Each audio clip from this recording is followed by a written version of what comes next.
শীতের জীর্ণতা সরিয়ে দুয়ারে কড়া নাড়ছে বসন্ত ঋতু। এই পালা বদল প্রকৃতি এখনই তার রূপে জানান দিতে শুরু করেছে। রঙিন ফুল আর ডালে ডালে কচি পাতার সৌরভ ছড়াচ্ছে। তাই তো বিশ্বকবি তার ছন্দে লিখেছেন, আজি বসন্ত জাগ্রত দ্বারে। প্রকৃতির তার সকল অনুষঙ্গ আর ঝরা পাতায় আমন্ত্রণ জানাতে শুরু করেছে বসন্তকে। ঋতুবরণে নানা প্রান্তে নানা আয়োজনও চলছে। মাঘের এই শেষ হিমেল সকালে শুভেচ্ছা দিয়েই শুরু করছি আমাদের আজকের দিন। দর্শক, শুভ সকাল। আমন্ত্রণ জানাচ্ছি সকাল 24-এ। আজকের পুরো আয়োজনে আপনাদের সাথে আছি আমি রোকসানা জয়ী। আজ বৃহস্পতিবার 30 মাঘ 1431 বঙ্গাব্দ এবং 13 ফেব্রুয়ারি 2025 খ্রিস্টাব্দ। দর্শক, মাঘের এই শেষ দিনে শুরুতেই আমরা আজকে জেনে নেব গেল 24 ঘন্টার আবহাওয়ার তথ্য এবং আগামী 24 ঘন্টার আবহাওয়ার পূর্বাভাস। চলুন দেখে আসি।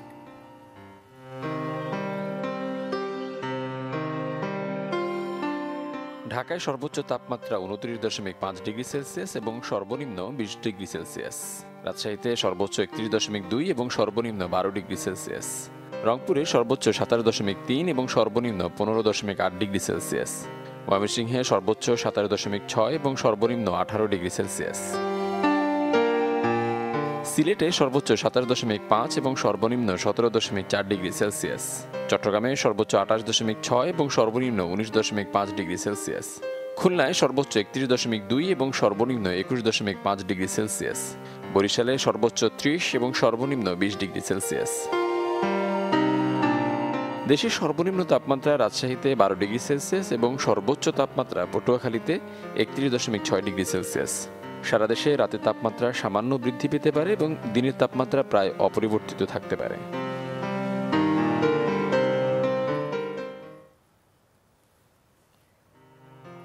বগুড়ার ঐতিহ্যবাহী পুরাতহ মেলা, যেখানে বিশাল আকৃতির মাছ আর বাহারি স্বাদের মিষ্টি কিনতে ভিড় করেন ক্রেতারা। ঈদ আর পূজার পর এই অঞ্চলের সবচেয়ে বড় উৎসব ঘিরে গ্রামে গ্রামে তৈরি হয়েছে আনন্দঘন পরিবেশ।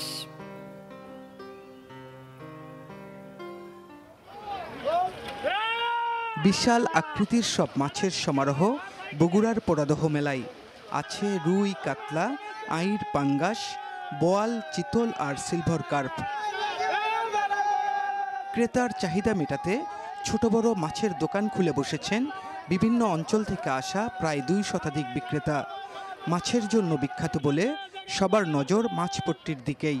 আমরা কাতল আছে 600 টাকা কেজি, রুই আছে 700 টাকা কেজি, পাঙ্গাস আছে 400 টাকা কেজি, ব্রিগেড আছে 450 টাকা কেজি। আর মাছ আছে 10 কেজি 9 কেজি জীবিত যমুনা নদী, এগুলো 2400-2500 টাকা কেজি। ঐতিহ্যবাহী এই মেলা ঘিরে আশেপাশের অর্ধশত গ্রামে চলছে উৎসবের আমেজ। মেলা উপলক্ষে এলাকার প্রতিটি বাড়িতে নায়র এসেছেন মেয়ে জামাইরা। কে কার চেয়ে বেশি ওজনের মাছ কিনে শ্বশুর বাড়িতে ফিরবেন, চলছে সেই প্রতিযোগিতা। এখানে মেলায় আসছি বেড়াতে, তা শ্বশুর বাড়িতে মাছ নিয়ে যাওয়ার নিয়ম। এখানকার নিয়ম হচ্ছে যে শ্বশুর বেড়াতে আসলে মেলার মাছ এবং মিষ্টি নিয়ে যাওয়া লাগে। জামাইরা মাছই কিনে, মাছ কেনার জন্যই আসে। আমি চাইছিলাম যে বড় একটা মাছ কিনবো, বাট হয় নাই। সর্বোচ্চ এটা 9 কেজি মাছ একটা কিনলাম। আয়োজকরা বলছেন, এই এলাকায় এক সন্ন্যাসীর আগমনের দিনকে স্মরণ করতে প্রায় 200 বছর আগে হিন্দু ধর্মের অনুসারীরা শুরু করেন এই মেলার। সময়ের পরিক্রমায় সেটি রূপ পেয়েছে অসাম্প্রদায়িক উৎসবের। পুজো উপলক্ষে প্রথম হয়ে আসছিল, এখন পুজোও চলছে এবং মেলাকে এটা হলো মনে করেন যে মিলন মেলা হিসেবে পরিণত হয়েছে, জামাই মেলা হিসেবে পরিণত হয়েছে। মাছের মেলা হলেও সাংসারিক জীবনের সবই মিলে এখানে।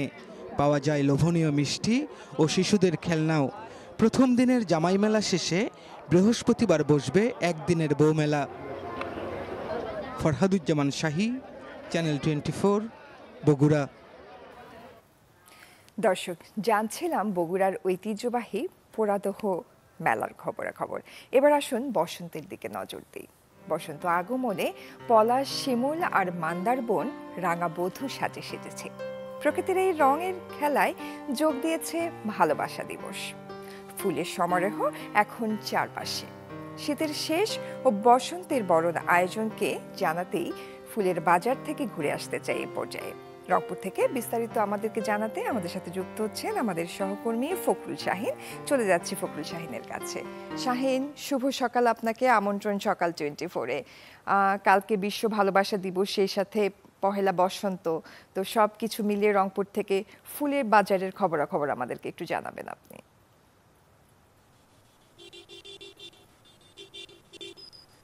আপনাকে শুভ সকাল।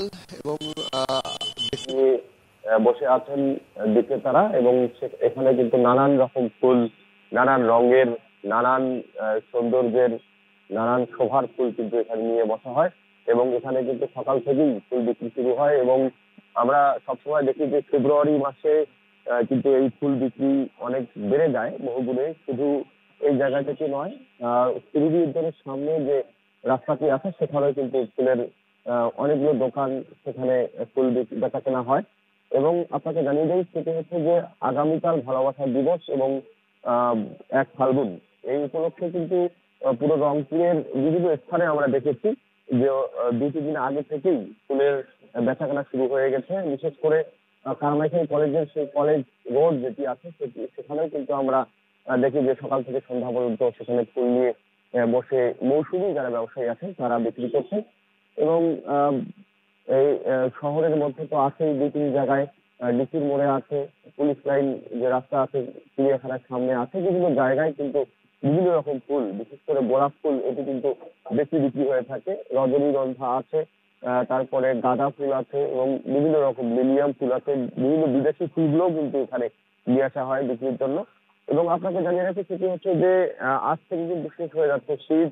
আমরা এবার দেখেছি যে রংপুরে, বিশেষ করে রংপুর জেলাতে তেমন হাড় কাঁপানো বা দুর্ভোগের শীত কিন্তু এবার পড়েনি। আসলে শীত খুব আরামদায়ক ভাবেই এসেছেন এবার এবং আরামদায়ক ভাবেই কিন্তু চলে যাচ্ছে। যদিও এখনো আমরা দেখি যে সকাল এবং সন্ধ্যায় কিছুটা শীত অনুভূত হয়, সেটিও কিন্তু অনেক আরামের, অর্থাৎ দুর্ভোগের না। সুতরাং এবার শীত কিন্তু দুর্ভোগের ছিল না।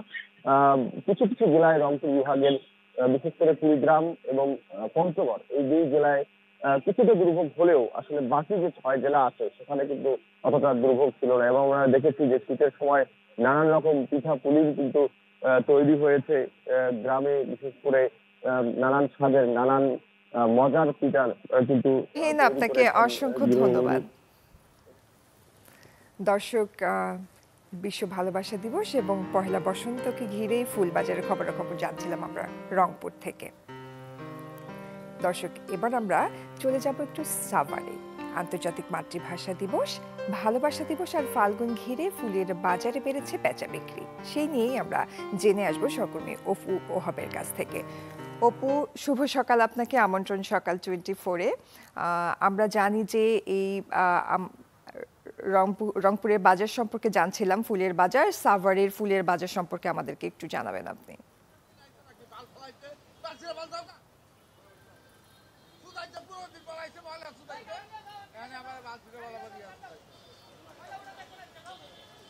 শুভ সকাল জয়িতা। বিশ্ব ভালোবাসা দিবস, বসন্ত এবং আন্তর্জাতিক মাতৃভাষা দিবস, 3টি দিবসকে ঘিরে কিন্তু ফুলের বাজার বেশ জমজমাট। আমি এই মুহূর্তে রয়েছে একটি সাভারের একটি বাজারে। আপনি হয়তো দেখছেন এখানকার যে বাজারের দোকানগুলো কিন্তু ফুলে ফুলে সাজানো রয়েছে।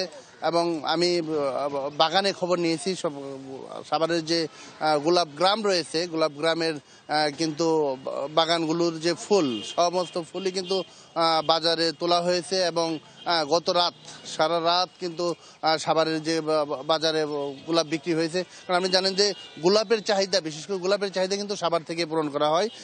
অধিকাংশ জায়গায় সাভারের গোলাপের চাহিদা রয়েছে। তো বাজারে দামের পরিস্থিতি যদি বলি, দাম কিন্তু যেহেতু গত এই সিজনটায়, অর্থাৎ এই সিজনটায় কিন্তু পরিবেশ ভালো ছিল এবং মানও বেশ ভালো, গোলাপের মানগুলো বেশ ভালো এবং অন্যান্য ফুলগুলোর মান বেশ ভালো এবং বেশ উৎপাদন হয়েছে। এই জন্য কিন্তু দাম খুব বেশি বাড়েনি। অন্য বছর যেটি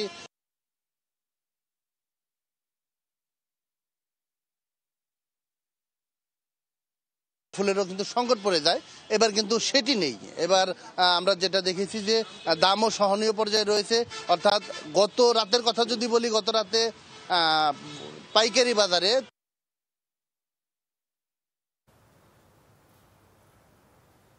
1800 টাকা থেকে 2400 টাকা বা সর্বোচ্চ 2700 টাকা পর্যন্ত কিন্তু বিক্রি হয়েছে। অন্যান্য বছর এটি আরও অনেক দাম থাকে, অর্থাৎ ওটি শুরু হয় 3000 টাকা, অর্থাৎ একটি ফুল অন্ততপক্ষে 10 টাকা থেকে পাইকারি বাজারে বিক্রি শুরু হয় এবং আরও অনেক 40-50 টাকা পর্যন্ত বিক্রি হয়। তবে এবারও কিন্তু আপনার ফুলের যে কোয়ালিটি, ফুলের যে গুণগত মান, সৌন্দর্য এবং রং ভেদে কিন্তু দামের ব্যতিক্রম রয়েছে। তবে এই মুহূর্তে আমি যেটি দেখছি সেটি হচ্ছে যে বেশিরভাগ ক্ষেত্রেই ক্ষুদ্র ব্যবসায়ী যারা রয়েছেন বাজারগুলোতে আসছেন, তারা পছন্দসই ফুল কিনে নিয়ে যাচ্ছেন, কারণ কালকে যে ভালোবাসা দিবস এবং আপনার আন্তর্জাতিক মাতৃভাষা দিবস উপলক্ষে ব্যাপক চাহিদা, প্রত্যন্ত গ্রামগুলোতেও চাহিদা, দোকানগুলোতে চাহিদা থাকে, সেই চাহিদা ফিলাপের জন্য কাজ করছেন।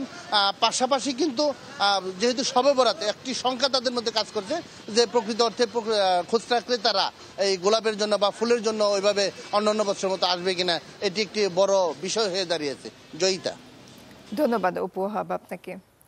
দর্শক, সাভারের ফুল বাজারের খবরাখবর জানছিলাম।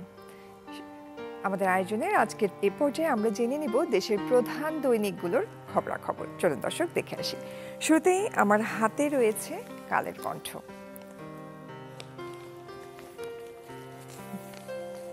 দর্শক, শুরুতেই আছে খোদ হাসিনাই হত্যার নির্দেশদাতা। দেখতে পাচ্ছি জাতিসংঘের তথ্য অনুসন্ধান দলের প্রতিবেদনটি এখানে উল্লেখ করা হয়েছে। বিক্ষোভ সংশ্লিষ্ট হত্যাকাণ্ডের পুরো বিষয়টি এখানে তুলে ধরা হয়েছে। পরিসংখ্যানটি আমরা দর্শক জেনে নিই যে 15 জুলাই নিহত হয়েছেন 1400, এর মধ্যে নারী ছিলেন 13 জন, শিশু প্রায় 12%। স্বাস্থ্য মন্ত্রণালয়ের রেকর্ডে এসেছে যে 13,529 জন আহত হয়েছেন। পুলিশ র্যাবের হাতে গ্রেপ্তার হয়েছেন 11,702 জনের মতো।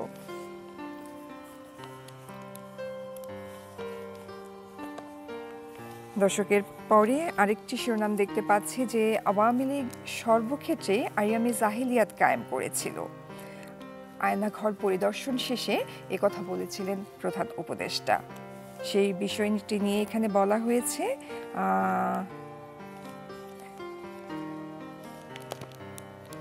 এবং এর উপরে একটি ছবি দিয়ে আয়নাঘরের একটি দৃশ্য তুলে ধরা হয়েছে। দর্শক দেখতে পাচ্ছি। আরেকটি অন্য শিরোনামে চলে যাচ্ছি। 6 জেলা সমাবেশে নেতারা বলছেন, সে বিষয়ে বলা হচ্ছে যে বিএনপি ক্ষমতায় যাবে, এটা অনেকে সহ্য করতে পারছে না। এই বিষয়টি নিয়ে এখানে বিস্তারিত বলা হচ্ছে। দর্শক, এই ছিল কালের কণ্ঠে। এবার আমরা চলে যাচ্ছি সমকালে। আমার হাতে রয়েছে সমকাল। সমকালের শুরুতেও সেই একই খবরটা আমরা দেখতে পাচ্ছি। হাসিনার গোপন বন্দিশালার বর্বরতা এলো প্রকাশ্যে। দুটি ছবি দিয়ে এখানে দেখিয়ে দেওয়া হয়েছে। কোনো কোনো কুঠুরি দৈর্ঘ্যে ও প্রস্থে মাত্র 3 ফুট ছিল, এরকমই বলা হচ্ছে।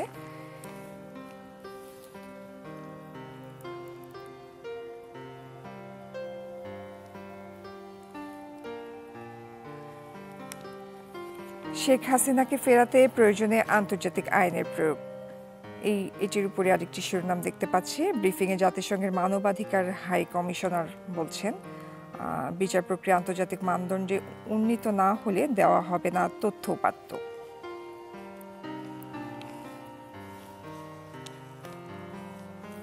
নির্বাচন সামনে রেখে ইসির সঙ্গে বসেন ডিসিরা। এখানে দর্শক একটি রাষ্ট্রপতি 16 থেকে 18 ফেব্রুয়ারি ডিসি সম্মেলনে কথা বলেছেন। রাষ্ট্রপতির সঙ্গে ডিসি বিভাগীয় কমিশনারদের সাক্ষাৎ হচ্ছে না, সেই বিষয়টি নিয়ে এখানে উল্লেখ করা হয়েছে। তার উপরে আমরা দেখতে পাচ্ছি রেলের আরেকটি ছবি দিয়ে যমুনা রেল সেতুতে চলল প্রথম যাত্রীবাহী ট্রেন। গতকালকে প্রথম ট্রেন চলেছে দর্শক, সেই বিষয়টি উল্লেখ করা হয়েছে। এই ছিল সমকালে।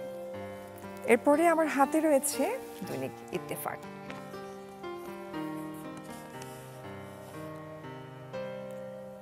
জাতিসংঘের তথ্য অনুসন্ধান দলের প্রতিবেদন, আন্দোলন দমাতে হাসিনা সরকার গুরুতর মানবাধিকার লঙ্ঘন করেছে। ছাত্র জনতার আন্দোলনে নিহতের সংখ্যা প্রায় 1400। সে একই ব্যাপারটি দেখতে পাচ্ছি দর্শক। এর পাশে আয়নাঘরের সেই বিষয়টি এসেছে প্রত্যেকটা পত্রিকাতেই। অবিশ্বাস্য বিভৎস আইয়ামে জাহেলিয়া প্রতিষ্ঠা করেছিল হাসিনা সরকার, সেই বিষয়টি বলা হচ্ছে। দর্শক, আরেকটি অন্যরকম শিরোনাম, পোড়া রোগীর জীবন বাঁচাতে ভূমিকা রাখবে স্কিন ব্যাংক। স্কিন ব্যাংকের একটি বিষয় নিয়ে উল্লেখ করা হয়েছে এখানে। দেশে প্রতি বছর প্রায় 6 লাখ মানুষ নানাভাবে দগ্ধ হয়ে থাকে, তো সেই বিষয়টি নিয়েই এখানে উল্লেখ করা হয়েছে। দর্শক, এই ছিল দৈনিক ইত্তেফাকের প্রথম পাতা শিরোনামগুলোর। এরপরেই আমার হাতে রয়েছে প্রথম আলো। প্রথম আলোতে দেখতে পাচ্ছি, দ্রুত নির্বাচন দিয়ে গণতন্ত্র পুনঃপ্রতিষ্ঠার দাবি। 4 জেলায় বিএনপির সমাবেশে এই দাবি জানানো হয়েছে। বিএনপি 25 ফেব্রুয়ারি পর্যন্ত পর্যায়ক্রমে 67 সাংগঠনিক জেলায় সমাবেশ করবে, সে বিষয়টি নিয়েই বলা হচ্ছে। একটি আন্তর্জাতিক খবর দেখতে পাচ্ছি দর্শক, গাজা নিয়ে ট্রাম্পের ধোঁকা প্রত্যাখ্যান আরব নেতাদের।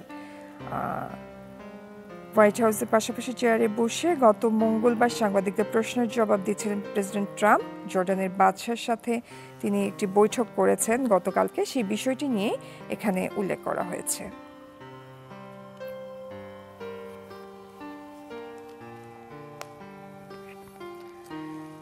দর্শক, প্রত্যেকটি শিরোনামের সাথেই মিল রেখে এখানেও এসেছে যে ক্ষমতায় থাকতে নৃশংস পদক্ষেপ নিয়েছিল শেখ হাসিনা সরকার। এখানে একটি গ্রাফ তুলে ধরা হয়েছে দর্শক, বিক্ষোভের সময় যেভাবে হত্যা করা হয়েছিল সেটি হতাহত এবং গ্রেপ্তারের সেই একই গ্রাফ দেখতে পাচ্ছি এখানেও, যে 1400 জন নিহত হয়েছেন, যার মধ্যে 12% ছিল শিশু।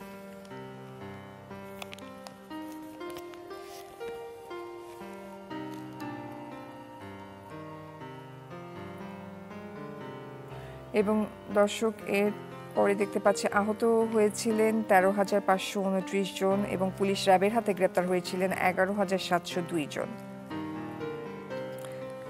এই ছিল প্রথম আলোতে, দৈনিক প্রথম আলোতে। এরপরে আমার হাতে আছে যুগান্তর। যুগান্তরের শুরুতেই দেখতে পাচ্ছি, জাতিসংঘের কাঠগড়ায় হাসিনা, মানবতা বিরোধী অপরাধ ও নির্বিচার হত্যায় অভিযুক্ত করা হয়েছে শেখ হাসিনাকে। আন্দোলনে হত্যাকাণ্ডের সেই গ্রাফ এখানে তুলে ধরা হয়েছে। ব্যবহৃত অস্ত্রের একটি গ্রাফ এখানে দেখা যাচ্ছে, যেখানে শর্টগান 12%, পিস্তল 2%, অন্যান্য ছিল 20% অস্ত্র।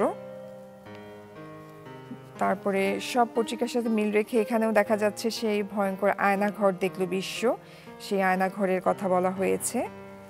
তার পাশে দেখতে পাচ্ছি জুলাই গণ অভ্যুত্থান নিয়ে ভলকার তুর্ক, ক্ষমতা আঁকড়ে থাকতে নৃশংস হত্যাকাণ্ড, শেখ হাসিনার হত্যাকাণ্ডের কথা এখানে বলা হচ্ছে দর্শক।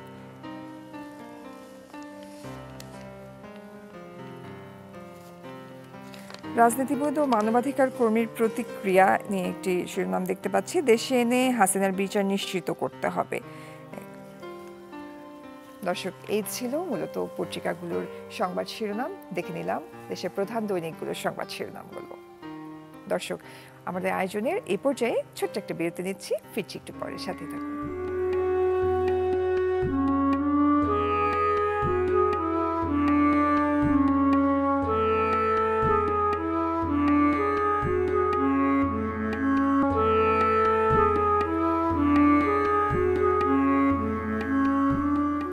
দর্শক, আবারও আমন্ত্রণ জানাচ্ছি সকাল 24-এ। পর্যটন মৌসুমের শেষ পর্যায়ে খাগড়াছড়ি ও সাজেকে সাপ্তাহিক ছুটির দিনে পদচারণা বাড়ে পর্যটকদের। আজ সপ্তাহের শেষ কর্মদিবস এবং আগামীকাল পহেলা ফাল্গুন ও বিশ্ব ভালোবাসা দিবস। এছাড়া 2 দিন সাপ্তাহিক ছুটিতে পর্যটকদের ঢল নামবে বিভিন্ন পর্যটনের স্থানে। পর্যটনের আরও বিস্তারিত খবরাখবর জানতে আমরা চলে যাব খাগড়াছড়িতে সহকর্মী নুরুস্তফা মানিকের কাছে। মানিক, শুভ সকাল, আপনাকে আমন্ত্রণ জানাচ্ছি সকাল 24-এ। তো কালকে বিশ্ব ভালোবাসা দিবস এবং পহেলা ফাল্গুন, আজকে সপ্তাহের শেষ কর্মদিবস, স্বাভাবিকভাবেই পর্যটকদের আনাগোনা বেড়ে যাবে, বিস্তারিত জানাবেন আমাদের। শুভ সকাল জয়ী, আপনার মাধ্যমে চ্যানেল 24 এর অসংখ্য দর্শকদেরকে জানাই শুভেচ্ছা এবং এর সাথে একটি কথা জানিয়ে রাখি, সেটি হলো শেষ হয়েও যেন হলো না শেষ, এই প্রবাদ বাক্যের মতো একটি কথাই বলতে হয়। কারণ হচ্ছে পর্যটন মৌসুমে যে শীতকালীন যে সময় এটি শেষ হলো, কিন্তু যেহেতু এই ফেব্রুয়ারি মাসের আগামীকাল হচ্ছে পহেলা ফাল্গুন, তারপর হচ্ছে ভালোবাসা দিবস, এর পরের সপ্তাহে রয়েছে 21শে ফেব্রুয়ারি, সব মিলিয়ে এই যে পুরো ফেব্রুয়ারি মাসের শেষ সময়টা অর্থাৎ এই পর্যটন মৌসুমের জন্য বলছেন, সেটি কিন্তু তাদের জন্য বাড়তি একটি পাওয়া তারা বলছেন। আমরা দেখেছি সাপ্তাহিক ছুটির দিনগুলো অথবা বিশেষ কোনো ছুটির দিন হলে খাগড়াছড়ির বিশেষ করে সাজেকে পর্যটকদের উপচে পড়া ভিড় থাকে। আমরা গত সপ্তাহে দেখেছি বিভিন্ন পত্র পত্রিকায় কিংবা বিভিন্ন মাধ্যমে আমরা খবর পেয়েছি সাজেক থেকে, যে সেখানে কিন্তু গেল বৃহস্পতিবার, শুক্রবার এবং শনিবার উপচে পড়া একটি ভিড় ছিল এবং সেই ভিড়ের কারণে কিন্তু অনেকে রুম না পেয়ে রাস্তাঘাটে ঘোরাফেরা করেছিলেন, কিংবা তারা অনেকে খাগড়াছড়ি ফিরে এসে কিন্তু খাগড়াছড়িতে অবস্থান করে রাত্রি যাপন করেছিলেন কিংবা খাগড়াছড়ি থেকে অন্য জায়গায় গিয়েছেন। তো আশা করা যাচ্ছে আগামী তো এরকম একটি উপচে পড়া ভিড় খাগড়াছড়িতে করতে পারে, কারণ এর জন্য অন্যতম একটি কারণ হচ্ছে কারণ আগামীকাল সাপ্তাহিক ছুটির দিন, তার পাশাপাশি রয়েছে হচ্ছে আপনার পহেলা ফাল্গুন এবং ভালোবাসা দিবস। সব মিলিয়ে বলা চলে যে খাগড়াছড়ির যে পর্যটন কেন্দ্রগুলো রয়েছে কিংবা সাজেকের যে পর্যটন হাব রয়েছে, সেই পর্যটন কেন্দ্র এবং সেই পর্যটন কেন্দ্রিক যে ব্যবসা, সেটি অনেকটা চাঙ্গা হবে বলে ব্যবসায়ীরা ধারণা করছেন। এবং এর পাশাপাশি এর পরের সপ্তাহ অর্থাৎ 21শে ফেব্রুয়ারিতেও কিন্তু খাগড়াছড়িতে একটি পর্যটনের ভালো একটি সাড়া মিলবে বলে তারা আশা করছেন। এবং এরপর মার্চ থেকে কিন্তু শুরু হবে হচ্ছে আপনার রমজান মাস শুরু হবে, সে কারণে কিছুটা বন্ধ থাকার পর ঈদের যে বন্ধ শুরু হবে, সেখানে আবারও পর্যটকদের ভালো একটি সাড়া পাবে বলে তারা আশা করছেন। সব মিলিয়ে বলা চলে ফেব্রুয়ারি এবং যে ঈদের বন্ধ, সব মিলিয়ে ফেব্রুয়ারির পুরো মাসে তারা ভালো ব্যবসা করতে পারবেন এবং রমজানের পর যে ঈদের বন্ধ শুরু হবে তখন তাদের ভালো ব্যবসা হবে বলে তারা আশা করছেন। দেশের পরিস্থিতি যদি সার্বিক পরিস্থিতি স্বাভাবিক থাকে, তো তারা আশা করছে যে তাদের বিগত সময় যে ক্ষতি ছিল সেটি পুষিয়ে উঠতে পারবেন। এই ছিল আমার কাছে পর্যটন শেষ সময়ে এসে মৌসুমের শেষ সময়ে এসে পর্যটনের খবরাখবর জয়ী। ধন্যবাদ মানিক আপনাকে। দর্শক, পর্যটনের খবরাখবর জানছিলাম খাগড়াছড়ি থেকে। এবার চলে যায় ভিন্ন প্রসঙ্গে। গন্ধ আর সৌন্দর্য পাশ কাটিয়ে এবার স্বাদে মন কাটছে ভালোবাসার প্রতীক ফুল। বিক্রি হচ্ছে খাবার হিসেবে। প্যারিসে পানীয়ের সাথে ককটেল হিসেবে ফুল পরিবেশন করছেন দোকানিরা। শৌখিনেরা ভিড় করছেন ফুলের স্বাদ নিতে।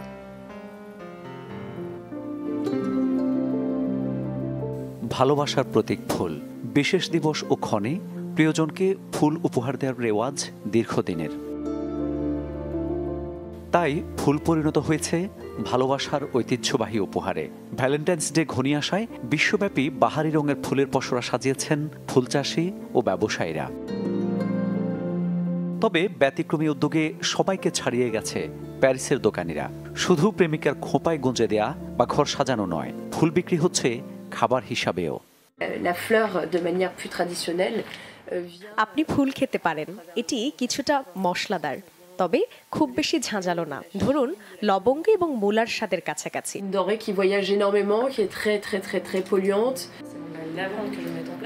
সাধারণত বারে নানান পানীয়র সাথে ককটেল হিসেবে পরিবেশন করা হয় ফুল। ব্যতিক্রমী এই আয়োজনে উচ্ছ্বসিত ক্রেতারা। এটা দেখতে খুব সুন্দর আর সুগন্ধ ভিন্ন মাত্রা যোগ করে। এটি আপনার মস্তিষ্ককে কিছুটা বোকা বানিয়ে দেবে এবং আপনি আরো ফুলের স্বাদ পাবেন। এটি সত্যি ভালো।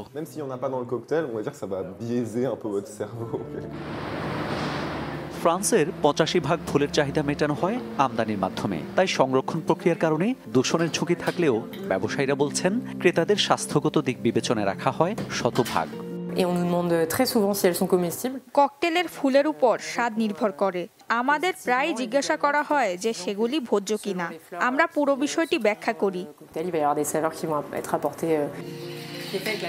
ব্যবসায়ীরা বলছেন ফ্রান্সে খাবার হিসেবে ব্যবহার হয় প্রায় 150 প্রজাতির ফুল, তবে লাল গোলাপ ব্যবহার হয় না। মামুন উর রশিদ, চ্যানেল 24। দর্শক, এই ছিল আমাদের আজকের আয়োজনে। শীতের বিদায় এবং বসন্তের আগমনের শুভেচ্ছা জানিয়ে শেষ করছি আমাদের আজকের আয়োজন। শুভ সকাল।